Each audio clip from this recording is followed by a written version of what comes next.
Welcome to WP-Tonic episode 184. Today we've got the whole posse in effect, and we're talking event management plugins. Before we get into today's main topic, I want to give thanks to our sponsor, Liquid Web. While Liquid Web has been known for years as a managed hosting company with tons of options, recently they've designed a managed WordPress offering that's perfect for mission-critical sites. If you're looking for improved performance, maximized uptime, and incredible support, Liquid Web is the partner that you've been looking for. Now, if you've got one of these mission-critical sites, one thing that you need to know is every Liquid Web managed WordPress customer also has iTheme Sync integrated into your management portal. This allows you to update several sites with a single touch. Now, if you sign up today using the discount code WP-Tonic33, you'll get a 33% discount for the next 6 months. So visit liquidweb.com/WordPress to get started and use that code WP-Tonic33. With that, I'm going to let the panel introduce themselves, and we're going to start with Kim. Hi, I'm Kim Shivler. I teach people to build WordPress websites and online learning platforms. And you can find me at Kim Shivler on Twitter, although I'm not very active these days, or on my website, whiteglovewebtraining.com. Excellent. And then we have Lee. Hello, I'm Lee. I run Angled Crown, an agency. Every time I say Angled Crown, I get a little grin from Jonathan. I just see it. I'm from Angled Crown, and we work with design agencies all around the world, transforming their beautiful designs into rocking and rolling WordPress themes. And I also host the WP Innovator podcast, and they allow me on here for some reason, which is a real honor. So thank you. We love to have you too. And we have something for you to plug like later too. But right now, let's go to Sally. Hey there, my name is Sally Getch. I am the owner and operator and chief bottle washer at WPFangirl.com. And I'm also the organizer of the East Bay WordPress meetup in Oakland, California. Excellent. And then my co-host, Jonathan. Oh, thanks, John. I'm the founder of WP-Tonic. We're a maintenance support company that specializes only in WordPress for your business, WooCommerce, or any site that is really important to you. We're your trusted partner, aren't we, John? We are definitely trusted, and I am John Locke. My business is Lockdown Design. I provide custom WordPress development and SEO for small and medium enterprise businesses and e-commerce shops so they can focus on their business. Now, before we get into today's main topic, we have a trio of news stories. And the first one circulating around the world of WordPress is from the Advanced WordPress Facebook group, which is rather prominent, rather large. And the decision that they made recently to curb low-quality content by moving to admin-approved posts only. The thoughts on this, Kim? Do you hang out in the Advanced WordPress group very much? And what are your thoughts on moving to admin-only posts? To me, it doesn't affect me much because I actually don't really hang out in any of the Facebook groups. I'm not a huge fan of Facebook groups. It's just my thing. So it's not going to affect me. I don't know I did read the comments because it became a heated discussion, as frequently happens on WP Tavern when they report something. I couldn't tell. Is it really, we're going to set this up and it's just advanced and we've set it up that this means advanced. And then people are asking, how to change reading settings or something, then I get it.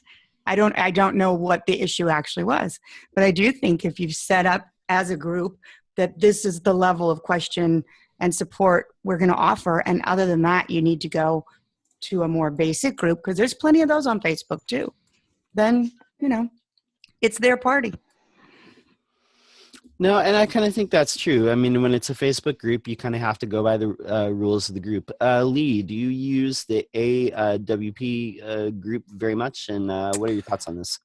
I am a member, and I don't think I've ever contributed any sort of content because just by the very phrase advanced WordPress group, just kind of makes you feel like that if you haven't got something uber super advanced to say, you might as well not say it. I don't know. I don't really have any sort of connection with the group. I don't feel any love towards it, nor any malice. I don't get tons of spam messages, etc. I'm in there. I answer the odd question. I definitely don't ask a question. But I think when a group's that big, I'm not even sure what sort of value you can get out of it. You know, I'm used to being a part of groups that are, you know, at maximum about 300 to 400 people in size. My current own group is like 500 people, and I noticed that there's only really probably around 40 to 50 people that actually regularly have a conversation in there, and that's really manageable. And those 40 or 50 people get loads of value out of it, especially it being kind of like a free-for-all. I'm not a fan of someone deciding what is visible to other people. I don't know. Kind of goes against my libertarian political views, I guess. You know, I don't like the idea of censorship. People will self-censor. They'll either ignore it, they'll tell the person to naff off, or whatever, won't they? You know, because people are rude on the internet. So I'm not really sure that we need an admin. I mean, I've had to block people from my own group as well, who keep spamming. But, you know, you give them a chance. If they spam, you get rid of them. Job done. So, yeah, I'm not a fan of the idea. But then I've never had to manage a group with 23 or 28,000 people inside of it. And I'm not even sure what sort of value people can get from a group that's that big. But then maybe I should contribute more. No, and I think that I might be a member of that group as well, but honestly, I don't think that I've ever contributed. And again, part of it is just a very large group. I don't really hang out a lot on Facebook. So, and again, I also me, I've never run a group that large, so I really don't know what goes into it. I can see maybe perhaps why they would be stressed out about low quality, but I'm digging a lot on what you're saying, that, you know, just moderating everything leads to a lot of not discussion. It's the antithesis of discussion, and I think there's a lot to be gained from that. But again, their group, their rules, and I'm sure there's a reason. Sally, what are your thoughts on this? Do you use the AWP group at all, or? I don't use Facebook. There you go. I mean, my feeling is that it's up to the, you know, certain people. Yeah, I know. Yes. I'm also the last remaining owner of a dumb phone on the planet. But I respect you and your decisions. There's a, you know, when you start a group of any kind, it's you are the one who makes the rules that guide it. It's not like, oh, this was an official project of the WordPress Foundation, and we need to, you know, abide by the same rules of inclusiveness that we've put up for, you know, WordCamps and meetups and things. Although, you know, if they had set it up that way, there are guidelines for the way people are supposed to behave in meetups, and if members are violating them, you know, you're supposed to politely explain to them that, you know, this is not acceptable, and if they get, you know, belligerent and obnoxious, you are allowed to say, no, you can go away now. So, you know, I don't think it's so different from like moderating blog comments, right? Is this like sensible discussion? Is it spam? Is it personal attacks? Is it, you know, there are some things that even if you want a very open discussion, you are going to moderate out of your comments. And, you know, if they set the group up for, you know, non-beginner discussions, then they have a right to say, you know, we're not going to, you know, spend our time here, you know, going over for the 30th time, you know, how to install a plugin. Yeah, I you know, in reading the comments on this is there's kind of like a lot of different sides emerging. And again, the impact it'll have, you know, not sure. You know, it just seems like it's a prominent place where people can find help, and definitely this will have some effect, and we'll see, you know, how it turns out. Jonathan, Yes. thoughts on this? Have you been a participant in the AWP group? Yeah, on and off. Yeah, kind of as, you know, when I've got a spare little bit of time, I tend to go on there and answer some questions. I think, like what Lee said, I think one of the problems is just the size. When you get to, I think, I did notice, and it might be just me, I did notice that they seem to be a lot more promotional kind of content being pushed on it recently.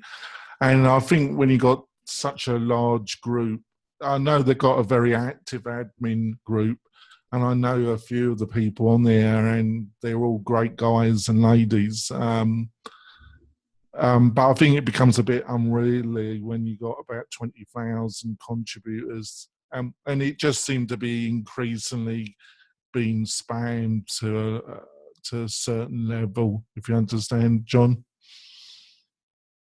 Yeah, I mean, absolutely, I do. I mean, it's kind of the same thing in LinkedIn groups. It can become spammy really quick, and I do understand like why they're trying to kind of keep the low quality content out and reduce the noise. It's finding the balance, you know. So hopefully they'll be able to do that and find a balance that works for both the, you know, people seeking help and the people trying to give help.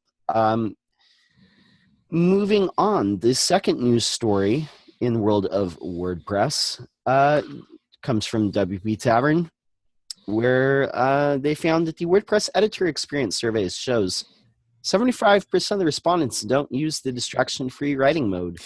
Perhaps they don't even know it's there. It is very timely considering that this year they're going to be spending a lot of time focusing on the design of the customizer, the editor, and the general UX of the WordPress editor experience. Kim, thoughts on this article? I don't think it was surprising, at least not to me, and particularly where, you know, looking at the difference in the developed community versus the others didn't surprise me much. I mean, I don't actually do my writing in WordPress. I tend to write in Text Wrangler, my text editor, and do it that way because if I have a glitch in the internet or whatever, it doesn't affect me. And I tend to, particularly if I'm doing a lot of heavy content writing, it's better for me to shut my internet down and just focus on one application, because then I don't get those little zings pulling me off into Google and other places. So for me, it didn't affect, but other than that, it wasn't a huge surprise. Also, looking at, for example, the way my students work with in the editor, and they tend to use the visual editor. They're not techie people. They don't do any HTML coding, but they still don't usually do the distraction free. They're usually just in the main visual editor. Yeah, I mean, and I don't think that I've ever seen a site in the wild like actually using it. I think on the editing the WP-Tonic site, I think is the first time they actually saw it like being used in the wild, the distraction-free mode. Lee, is this, you know, it kind of speaks to a lot of things. There's a lot of like things that are in the WordPress editing, but maybe people don't realize that they're even features. I mean, but this has been here since 2014. What is this a sign of? Well, let's all be honest. It's actually called the distracting writing mode, because if you are actually to try and use it and you move your mouse in the wrong direction, suddenly all sorts of stuff starts appearing and moving around. It's just a pain in the backside. So I tried to use it back in 2014, and now and again, you know, I'll just go, ooh, I really want a distraction-free writing mode, and I try it, and it's still no better. So again, like Kim, I tend to write. I use Write for a Mac. That's a really inspired title, but it does a full screen mode, and I can also. I've got this Pomodoro software as well that disables the internet and everything and notifications for 25 minutes. And I'll just like do hardcore writing for 25 minutes, then have a Facebook break because, you know, 25 minutes, then no Facebook. I think I need to talk to Sally. So it really is. It really is a pain. But also there's all sorts of other stuff going on in Facebook that's useful to me as well. So I don't want to hide it. So if I am writing in WordPress, I'm saying Facebook now, then I want to see what Yoast has got to suggest to me about internal links, because I've got the professional version of Yoast. And as I write, it'll pop up on the right-hand side. It'll give me suggestions on other articles I could be interlinking with, etc. So really, I'm not really sure it's a necessary feature. But I mean, I suppose there is 17% of the world that would be really upset if we took that out as well. So, although it could become a plugin, couldn't it, really, realistically? Yeah, realistically, this would probably be better. It would probably be better served as a plugin, and you know, perhaps someday we'll be taking some of these things out of core and putting them in plugins. Sally, thoughts on this? Very surprising at all? Wasn't to me. The results were not terribly surprising to me. I was pleased to see they got a larger number of responses to their survey than on the previous one, because it's, you know, it's not quite, you know, randomly sampled enough to be representative of like all WordPress users, but it's enough to be, you know, reasonably representative of the kinds of people that they could reach easily with this survey, which is, you know, developers and power users. And, you know, in some cases, you know, I have clients who want, you know, somebody else to be doing their content entry. They'll write it in whatever and have somebody else post it. They really, you know, don't want to touch their sites very much.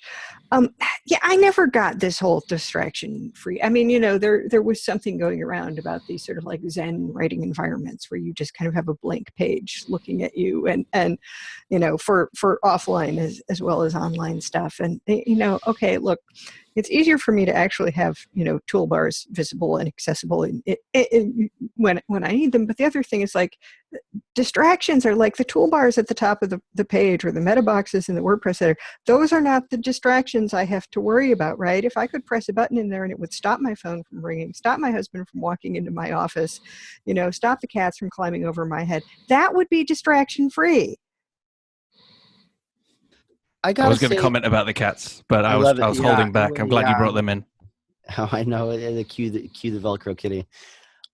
There's a lot of, like, what you're saying is true, and a lot of what you know, Kim and Lee were saying too. You know, when you use the distraction free, there's kind of like stuff like coming in and out like this. It's very strange.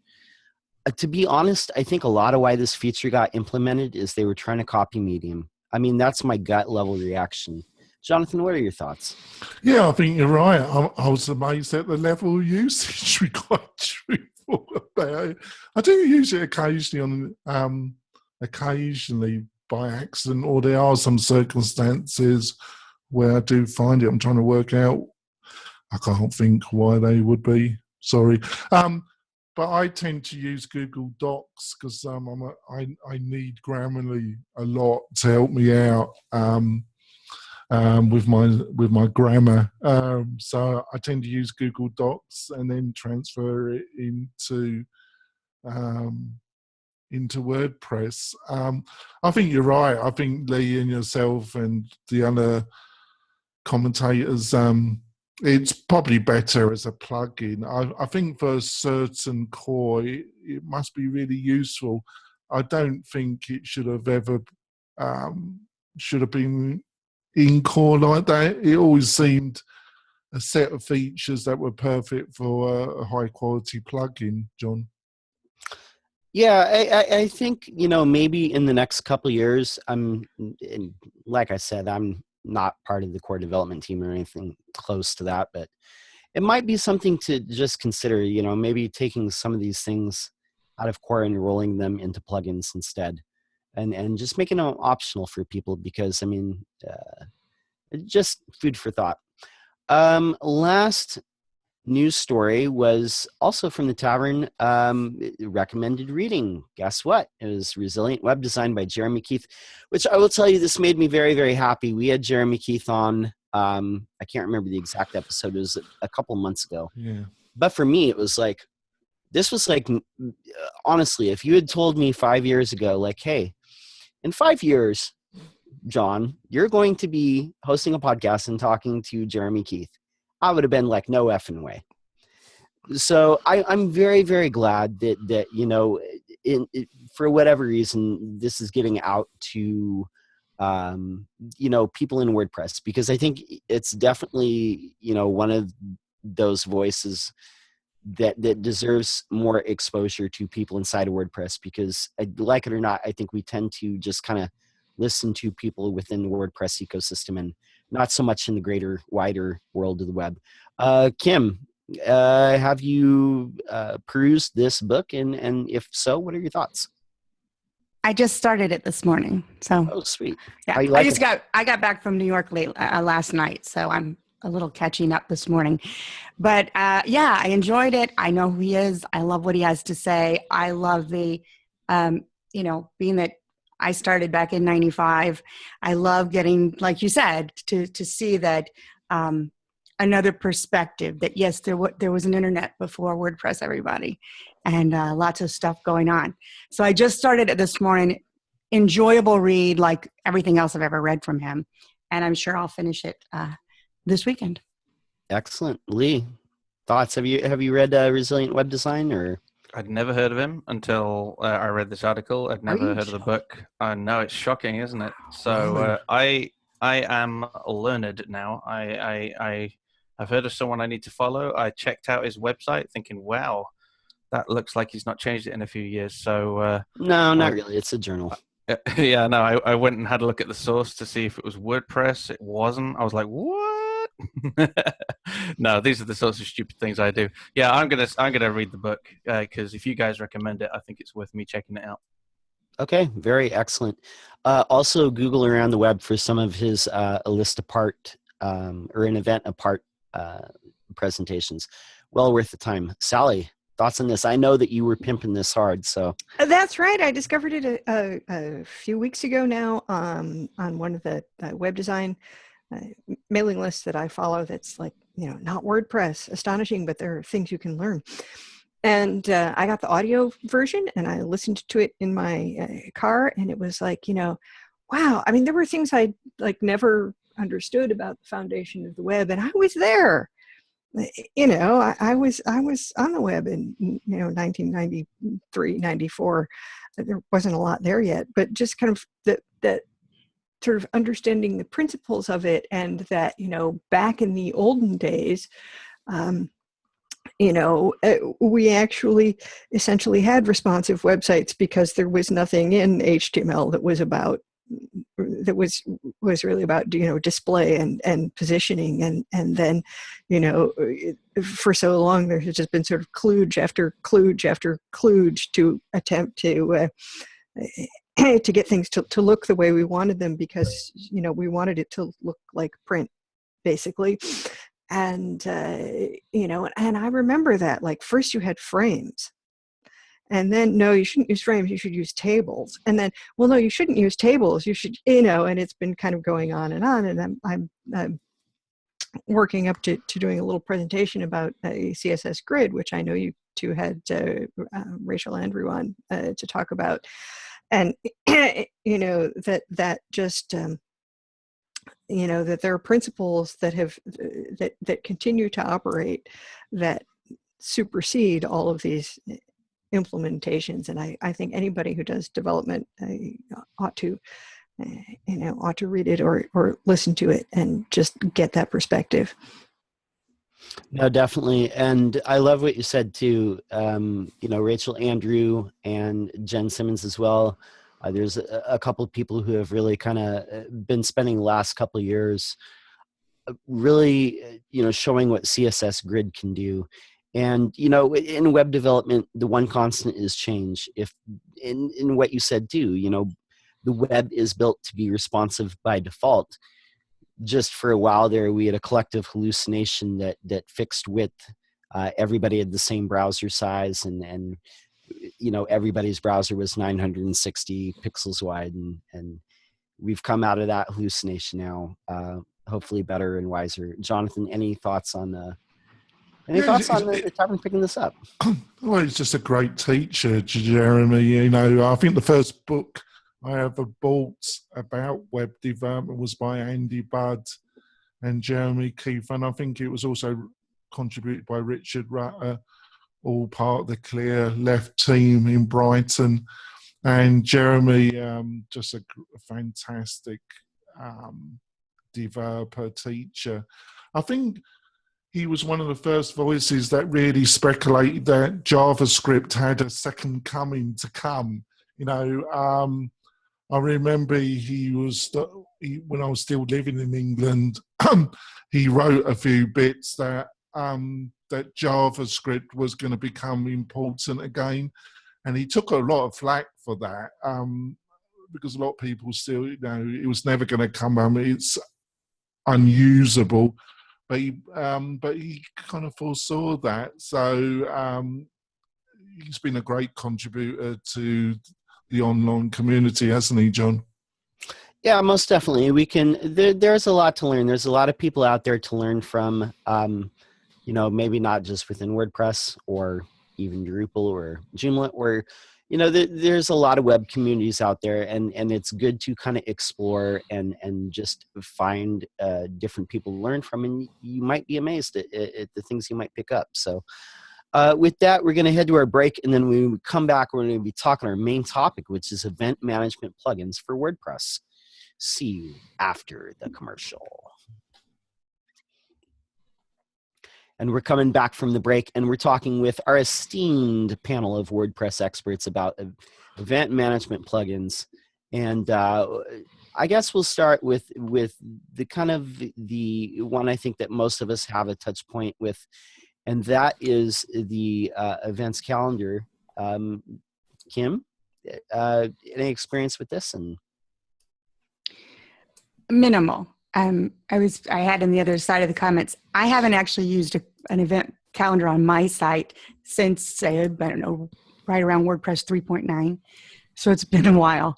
But I did just recently have to go through this for one of my support clients.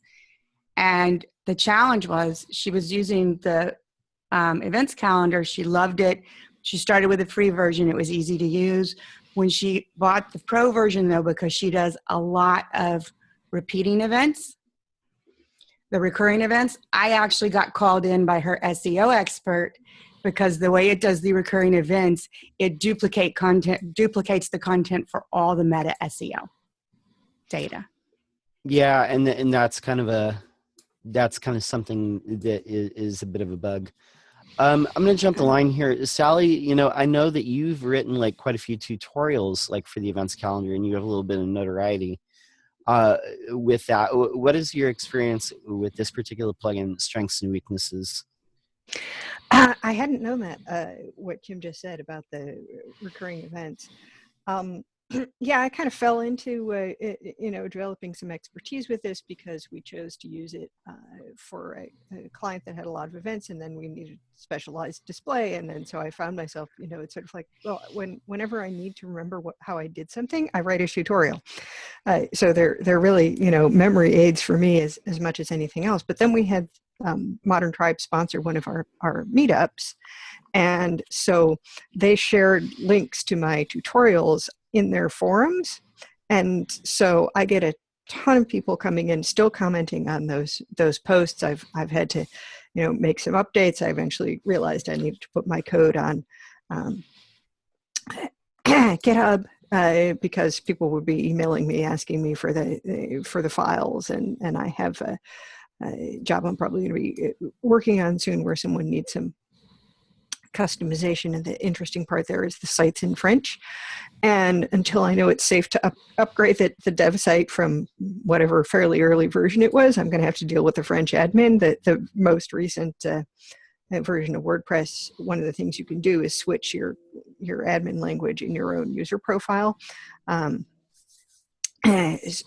So there are a lot of good things about it. It has some trickiness about styling. It has, one thing that's problematic for some people is there's the pricing structure. As there isn't like an affordable dev license that gives you everything. It's, very expensive. And so it's been something where I've had clients buy individual licenses for the pro version when they needed it or for whatever other things. One of the plus sides is they have a program for nonprofits where you can get a free software and updates. You don't get free support, but you get free software and updates. So for instance, if you have a meetup, you can apply to them and get a free copy of their event aggregator, which I have just gone through the process of for our meetup. I need to do a bunch of stuff to the meetup website, so I haven't used it yet, but that will pull in events from Facebook, from meetup.com, from a couple of other places, and integrate them and post them as events. So it does a whole lot. And I like it a lot, and I can't specialize in a bunch of different plugins. So I've sort of defaulted into being a go-to person for this and using it in a number of different places. That doesn't mean it's the best plugin for everything, but I do definitely recommend it. And definitely, like you, I kind of default to using this one in a lot of cases because, and especially if there's something.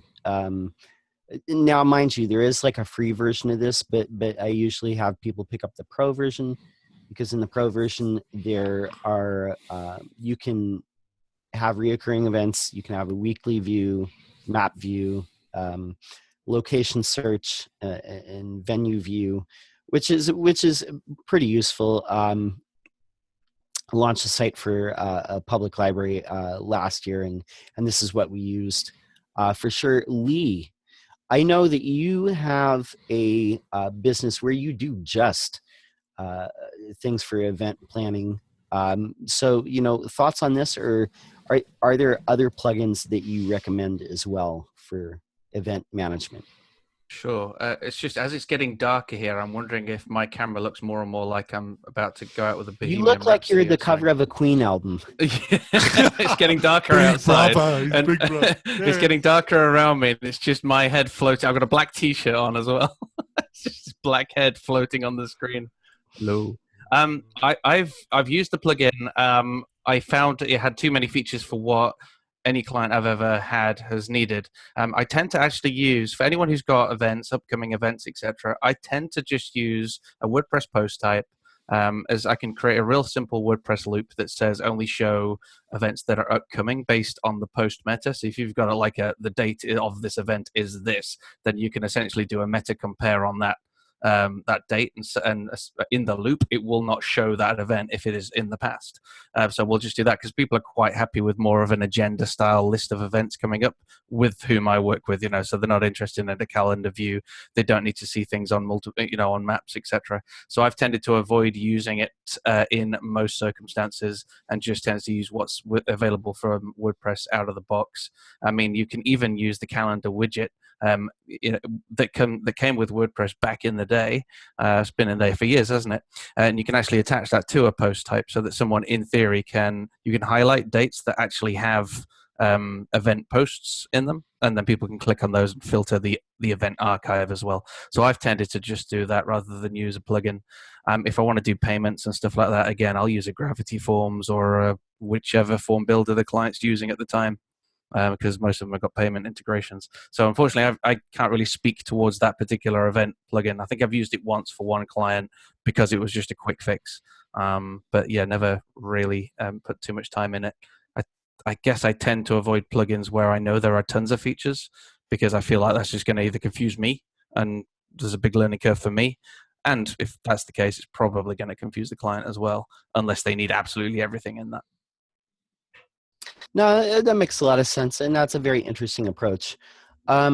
Before we start kind of going down a list of event management plugins that we've got building up in the chat room here, I just want to ask Jonathan, what is your experience with event management plugins?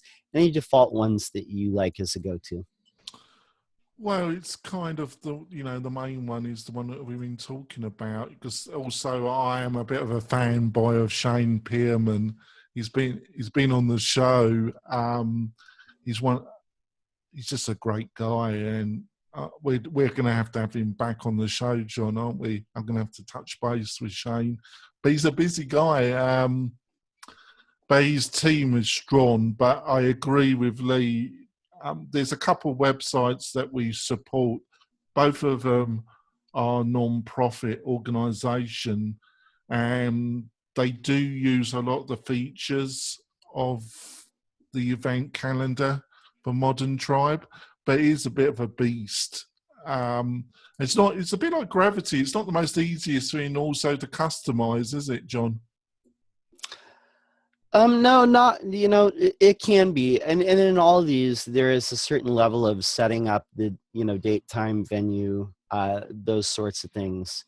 But it depends on like how many reoccurring, how many venues are you going to reuse? If you're using a whole bunch of different ones, then it's going to take a little bit more time. If you're doing everything in the same location and you're just changing the type of event that's happening, then it might take a little bit less time.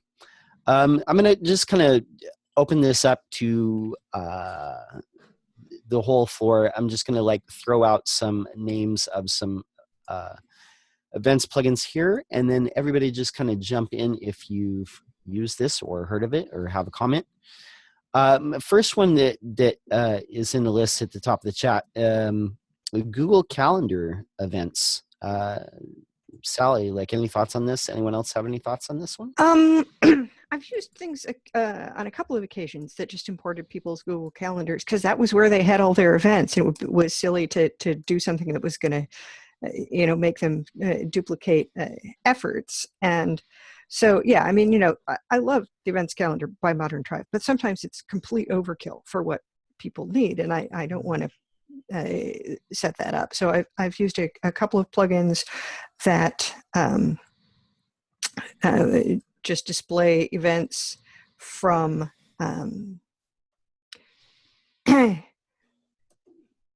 from Google Calendar, and a couple. There was one that it may or may not be the same event list plugin that I put the link to in our chat, but basically you enter the most basic possible information about the event, and it shows a very simple kind of agenda type list, similar to what Lee was talking about. I've used Events Manager before, and I didn't like it as well as the events calendar, and I've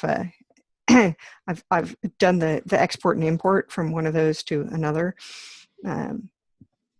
And I've heard a lot of people talking about Event Organiser, but I have not tested that yet. It's one of those, yes, somewhere in my distant future, I might. I remember looking at GigPress a long time ago before Modern Tribe bought it. And that's specifically for like musicians to post upcoming gigs. And so there, and there's one I'll have to like dig deeply through my notes for, that's for actually when you have an event,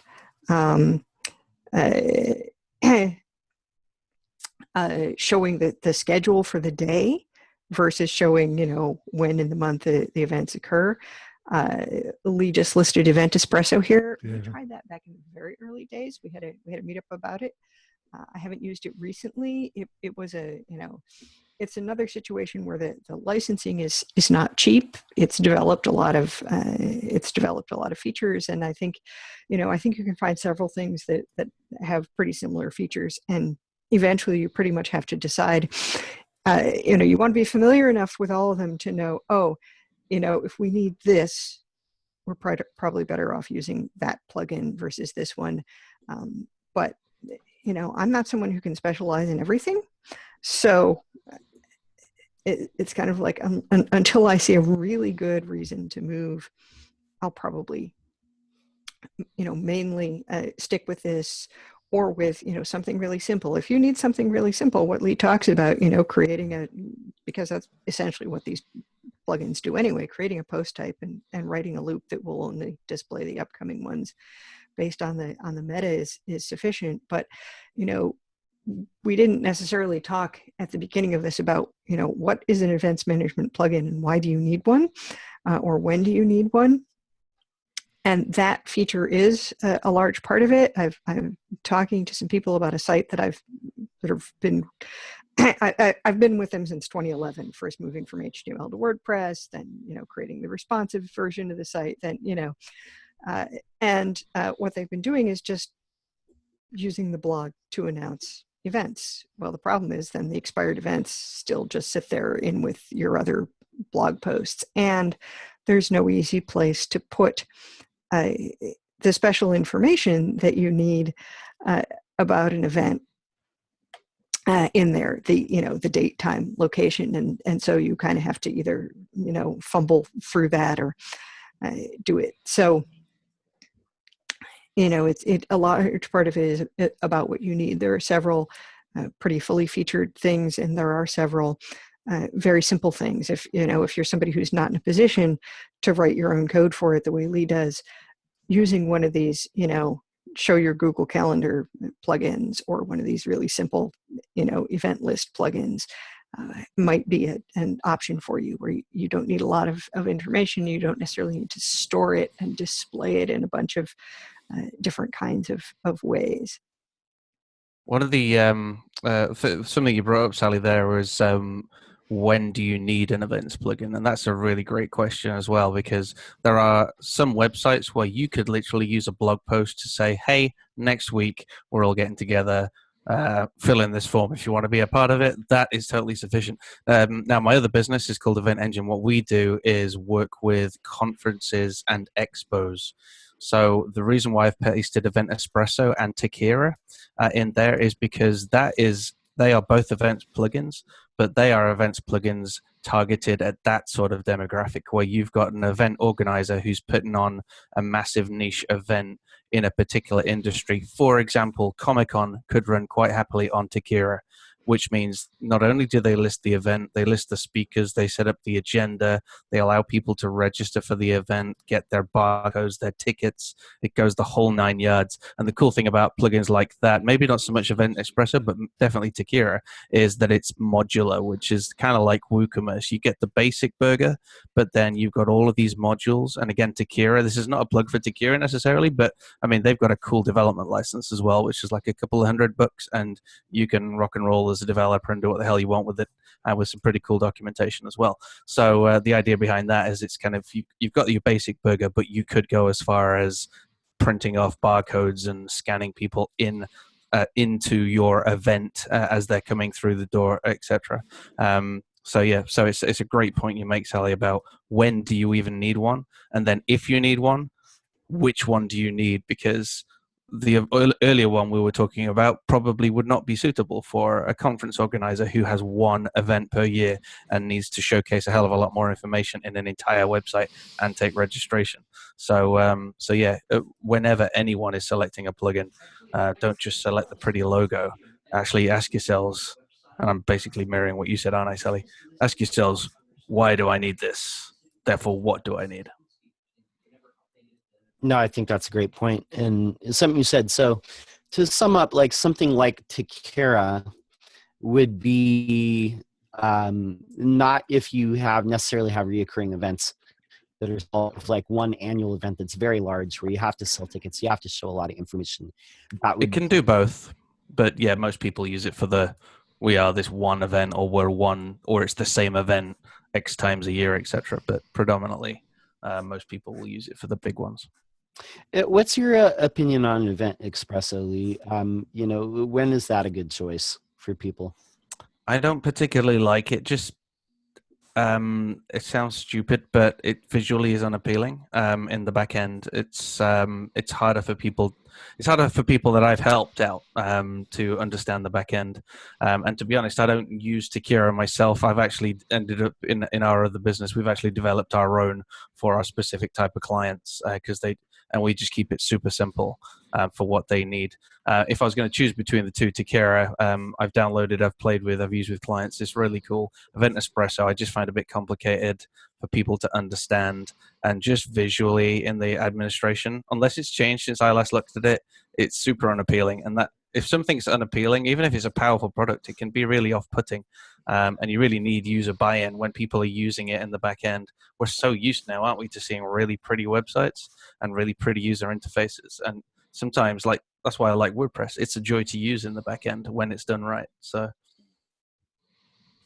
No, excellent. I want to ask the panel too.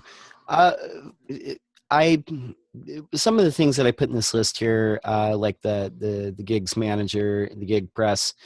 I have a couple sites that I manage. One's for just kind of a part-time musician, but one of them's for a band from the '60s. You would know them if I whatever hummed a tune or whatever. But anyway, Beatles?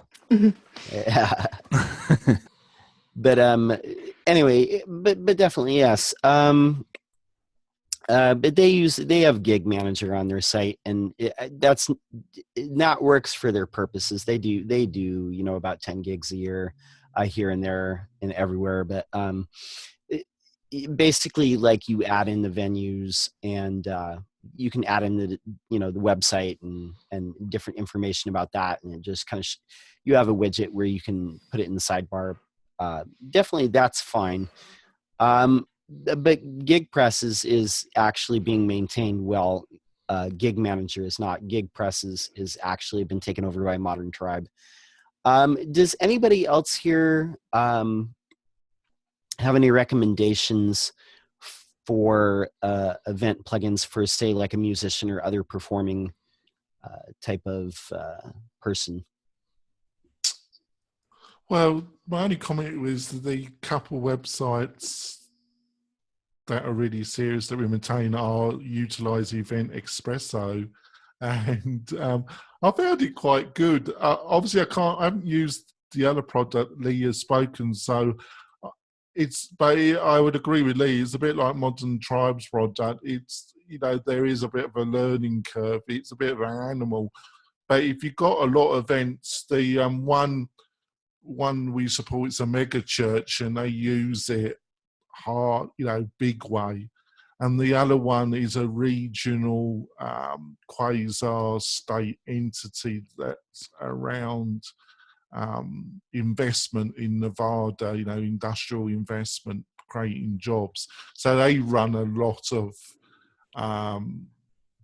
events almost every week and every month, which are unpaid or paid. So they needed something that had a lot of features, and they've been quite happy with it. But I do agree with Lee. It's I think they have improved the back end quite a bit, Lee. But on the other hand, I do agree it's not the most simplest thing to set up or to train somebody to use. And John, I don't have any specifically for musicians, but I will say that on the events manager, that is what we ended up moving this client to, because you can do individual SEO for recurring events. Well, Express. And the events manager Yeah. would allow that, and that was her main thing. And then the other thing she really liked was a lot of my clients do both virtual and live events. What I couldn't find easily within the events calendar was a way to just say, this is virtual, it's not live. And in the events manager, it's one button, boom, virtual, and it's not asking me for venue name, city, state, things like that. So those were the two things for her that just made that the better plugin choice. And I think the other thing you got to mention, John, is that a lot of these plugins, their competition isn't solely other plugins. It's really SaaS services that they're up against, especially around ticket price and the commission. That's why a lot of organizations look at these leading WordPress plugins, because some of the SaaS solutions, they're fully featured, but they really want a fair share of the ticket price. Have you found that, John? Yeah, I think that's true. I think Eventbrite and similar types of products like that, where there's services, really, they sell your tickets for a cut, are a big part of that. And I think that's something that is right there on the Tickera site. They said, it's your money. We don't take a cut, keep it, and I think that's like aimed directly at things like Eventbrite. But yeah, I think that's a big part of it. I think a lot of like plugins that are, WordPress plugins are going to kind of like veer closer to being software as a service, like as time goes by. Because that's one of the nice features with Espresso is they've got a lot of integration with like third party, especially email service integration with MailChimp and the other leaders in that area. And that's always something with the probably Lee knows a lot more about that than I do, because like I say, we only maintain a couple of sites, but they're big users of that plugin.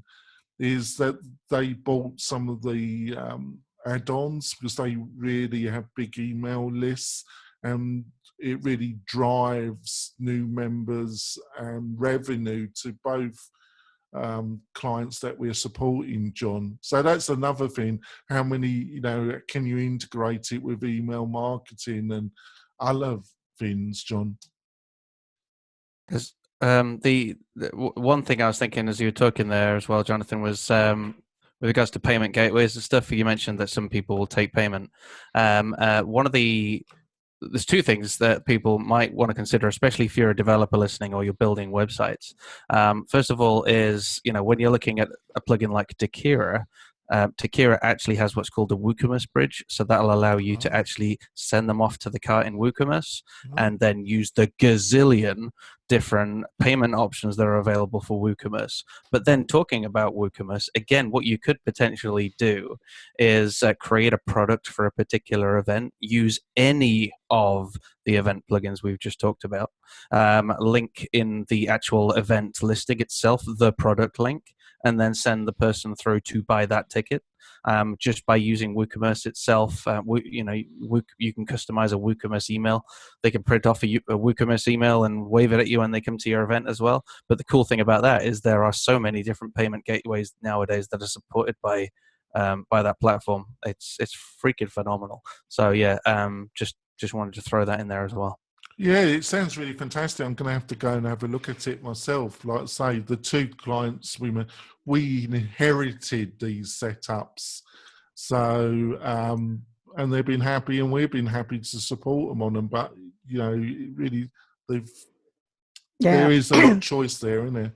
Yeah, the event ticketing add-on for the Modern Tribe plugin also does it does WooCommerce and some other things. And there's a plugin I've looked at that's actually a free plugin called WooCommerce Registrations, where it's just what it does is it helps you with setting up registering for some kind of event as a product. So it doesn't do all the calendar display or whatnot. But if you just want to put something in there as here, I have this, I have this webinar or this presentation, here's how you sign up and buy tickets. It will do that.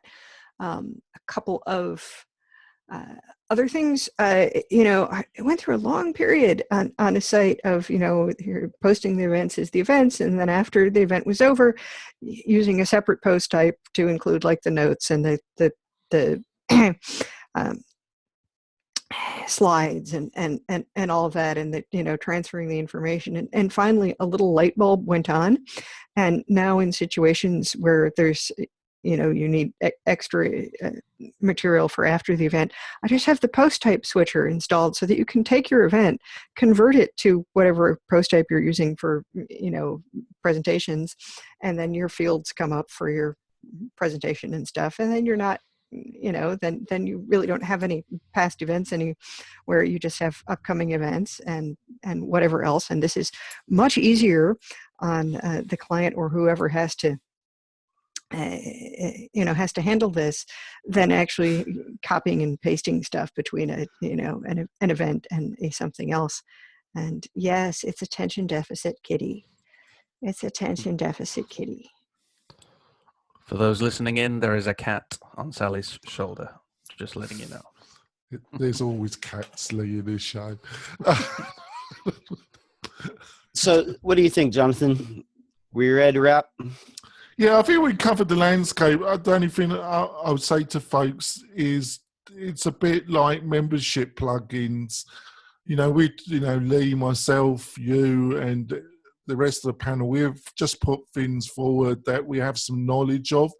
But you're in the great situation is that you've got a lot of choice here, which is great. It's a bit like the membership, but a lot of choice also means finding the best of these plugins that fit your personal circumstance or situation is going to take a little bit of resource. And I would finally say that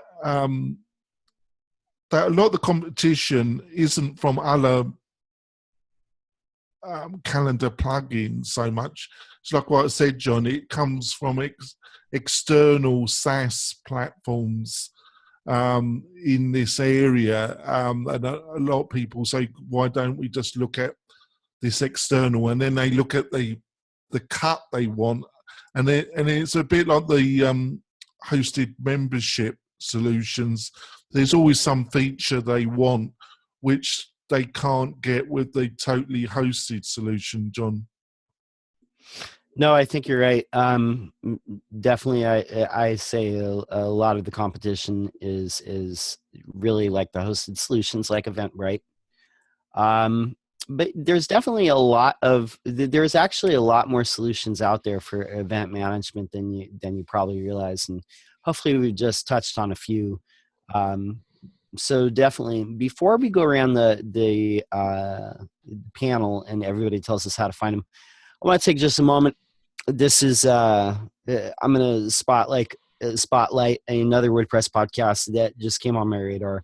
Just taking a minute to kind of give back. There's a new podcast coming out called Hallway Chats, and this is by Tara Clays.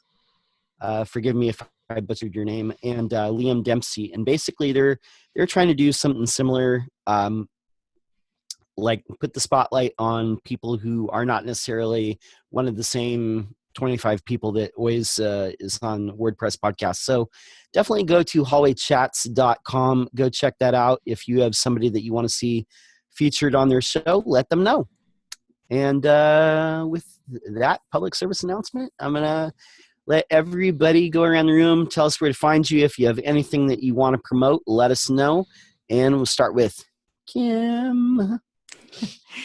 Kim Schibler. You can find me at whiteglovewebtraining.com or howtobuildanonlinecourse.com. And yes, at the end of the month, I'm launching the next version of building your first website with WordPress, as well as building your online course. Right. Very nice. Looking forward to it. Lee, anything you want to promote? Where do we find you? Pimp your podcast, by the way. Okay, well, I am a podcast host of both the WP Innovator podcast, which you can find on WPinnovator.com, but also over on EventEngine.tv. I also run a podcast which is for events and conference organizers, where we literally talk about WordPress for event organizers. So feel free to go and check that dude out as well. Also, I'm on Twitter and all the other good places, but just head on over to the website. You'll find all that there. Most definitely. I will be looking forward to it. Sally, how do we find you? Anything you want to promote? You can find me at WPFangirl.com. The meetup is at EastBayWP.com. We meet on the third Sunday of the month, most months. Occasionally it's a different Sunday to avoid conflicts with holidays. And I am at Sally Getch on Twitter. And if you can spell my name, you will find me. I'm unique in Google. Excellent. And Jonathan, how do we find you? Anything you want to promote? Oh, it's really easy, folks. You probably get me on Twitter and Facebook. I kind of swap around a little bit. On Twitter, it's at Jonathan Denwood, and I think I'm the only one that's got that tag. I'm pretty sure of that. Or you can email me at jonathan@wp-tonic.com, and I do answer my email after about 2 or 3 days. I always check it. And I just would say to folks, we always say this, but it really does help the show, is go to iTunes, leave a review, say something about the kind of value you're getting from the show. Me and John put a lot of work every week into this, and hopefully you're enjoying it. By the increase in numbers every month, we must be doing something right, John, mustn't we? We're definitely not doing something wrong, for sure. You can find me at my website, which is lockdowndesign.com. You can follow me on Twitter, lockdown_. Something you can go check out is I recently did a podcast interview with my friend Christopher Hawkins over at 100kfreelancing.com. Go find that. I think it's about 3 episodes back now, but go check that out. And like Jonathan said, if you're getting value from our podcast, be sure to leave us a review. And be sure to check us for our next episode. We're going to be interviewing Zach Rosen from Pantheon. So be sure to check that episode when it drops. For the WP-Tonic posse, in effect, we want to say peace out and get your dose. Get your dose. Get your dose. Nice. It's like a new one every time, isn't it? Nah, we're just saying get your dose. I love it. You're the man. Right. So I finished my external. I've got the Zoom recording still going, but I think thanks panel. There is a load of plugins in this area. I think we only touched a handful, but I can't really say much. I gotta check something really quick. Okay. Pardon? Okay, carry on. All right. There is a lot more around, isn't there? We only touched like a half a dozen, didn't we? Really? Yeah. One thing that I've done for the meetup we have coming up in a few months is make sure that I've found some people who use other events plugins that can talk to them in more detail and give people a better sense of their advantages and disadvantages. But yeah, there's a lot. There's not really, we can never do more than provide some surface impressions. But what Kim said about the recurring events SEO issue is definitely worth paying attention to. I'm just mesmerised by the cat. Yes, the guy drew more about it. She is kind of distracting that way. So Lee, obviously you've gone into this vertical. I don't know how many years you've been servicing that vertical. What would you say is the reasons why some of your clients go to you? Is it can they find with you a more flexible, more powerful solution that's linked to WordPress? Is that the main attraction? Well, what we do is we've actually been doing it for 6 or 7 years now, so it's been a long-standing thing. And the idea is we've actually put together a WordPress installation in multi-site, which will allow the larger conference organizers to create multiple. They can essentially fire up new conferences whenever they need to, and obviously because we started off as an agency for them, we built several conference websites and expo websites for different companies, and we started to just grow this code base. So we packaged that up, and we don't really sell the product online as like you can go ahead and buy it. We kind of create relationships with these event organizers. So obviously London's quite a popular place. We've got a lot of clients in London, and then we become essentially their agency around this one product that they then use. So it's a hosted WordPress solution. Again, that's been just developed over the years. The cool thing about that, though, I guess as well, is that if somebody just needs to use something that some extra feature, crap, it's WordPress. There's so many features out there. We could just bolt on whenever we need to. So again, so it's this kind of, we're not quite a SaaS. We're like an agency with a SaaS product that will roll out if you're the right fit, sort of thing. So yeah, and I really see a lot of people going down that road, don't you? A lot of because I was saying this to John, is that you talk about Wix and the other, but I also see a major competitor. You see it in a lot of different industry verticals. Are SaaS products aimed at particular industry verticals, don't you? And they seem to be the main competitor to either WordPress, Drupal, or any of these open source CRMs, is these priority kind of products aimed at particular industries. Would you agree with that, Lee? I'd agree, and I think the only way that I've learned to make money as a web developer in any way is to niche, like super niche. So we are super niched into conferences and a very certain type of expo. in that industry. And then obviously, your favorite name, Angled Crown, is super niched with just design agencies. And we've got certain products that we use as well for just design agencies as well. And they're used to that relationship that we have with them, because if we were trying to be all things to all men, it would be impossible. You do tend to find, though, these SaaS solutions for specific industries are quite attractive to people initially because they are a low cost price point for entry, or they're a high price point for entry because there's not many of them around. But regardless, SaaS still seems to be quite a limiting factor. So that's why we've kind of set ourselves up as an agency stroke SaaS solution. So we're kind of bridging that gap. We've got a product we've made, but people have a relationship with right. Us well, we and you don't necessarily have to do to it the things that you would do if you were trying to sell it as a standalone solution. It's basically, everybody kind of ends up with tools they use for themselves, and so you've got this tool you've built for yourselves, and you don't have to take the extra steps of being able to release it in the wild and then support it. And then, because it's just comes with the service that clients hire you for. Exactly. It's a great situation. I think the other thing I'd like to touch base before we end the show, really, for the extra content on YouTube is, I think it was something you said, Sally, about the price of some of these plugins. Like a bit like Espresso. Like I said, we inherited those two clients that use that product, and they have their own license. And I just checked, and it's around $69. But obviously, you've got to pay for some extra. If you want some extra functionality, they have paid bolt-ons, which I think both these clients have.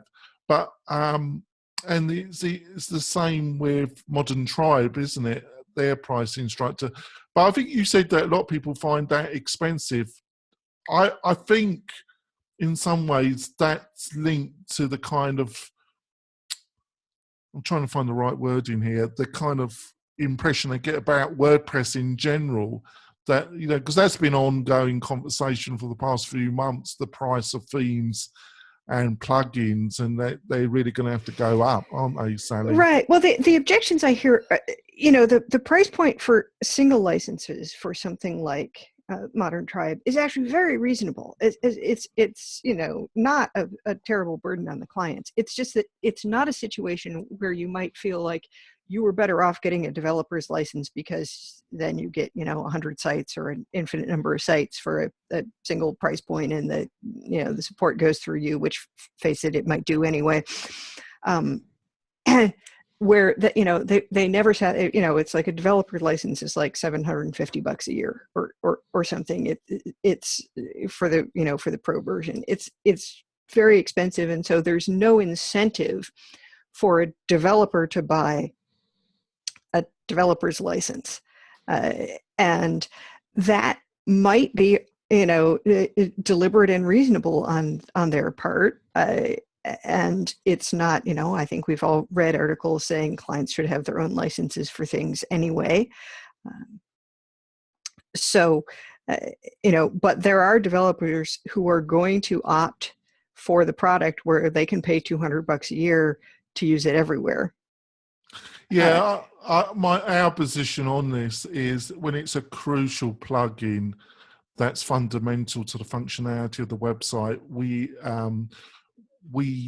don't have a developer license on either of those products that we mostly discussed in this episode, and we would insist that the client buy their own license. I do have a group of development licenses that I allow clients to utilize for a few months so they can get a feeling, and then we do tend to insist that if they want to continue that, it's a good idea that they buy their own license, because we don't want to entrap them into just using our service, and it just makes things a bit clearer that the plugin products that are really important to their business, that they have ownership of them. Which I think makes perfect sense. There are some cases where, like a lot of the the add-ons for Gravity Forms only come with the developer license.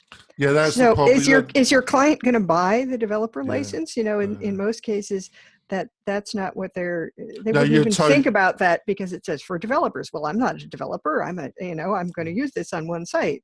So, I think that's kind of an issue in how the plugin developers set up their licensing. Well, yeah, you're totally spot on. When I was saying that, it was going through my mind, Gravity Form.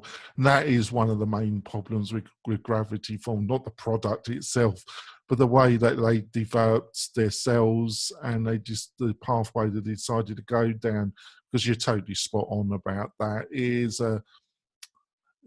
that particular plugin and the way they set up how to pay it is slightly problematic. Right. And I think in a lot of ways it makes more sense to do something more like the way Ninja Forms went about it, where you pay for whatever extensions you're using. Yeah, I agree. And each client can do that. And so, I don't have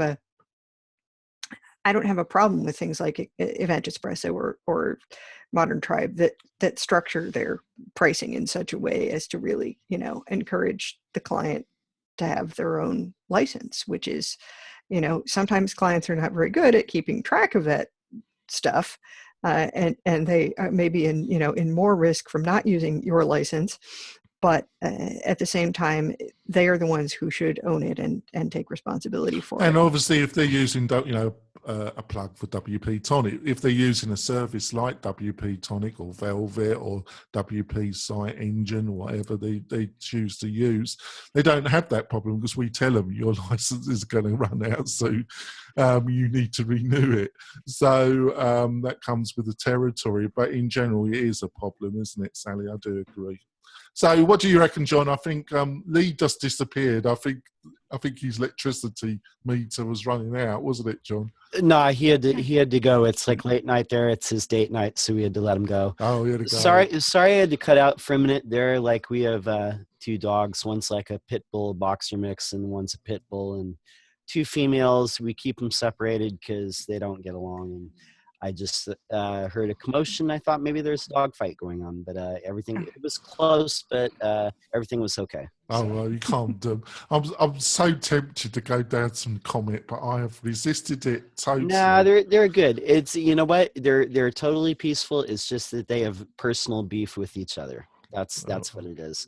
Oh, there we go. Well, thanks, Sally. Thanks, Kim, for coming on the show. I think it's been a blast. I think we provided some value to our listeners. And we'll be back next Friday. I forgot what next Friday's topic will be, John. Do you actually know?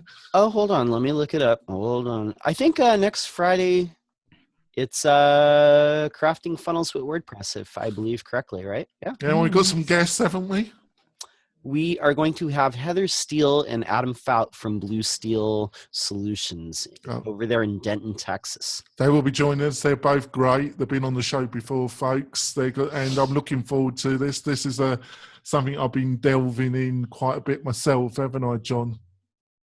Most definitely. So it should be a great show, and hopefully some of our regular panel will be able to join us. We'll see you next week, folks, on WP-Tonic Extra.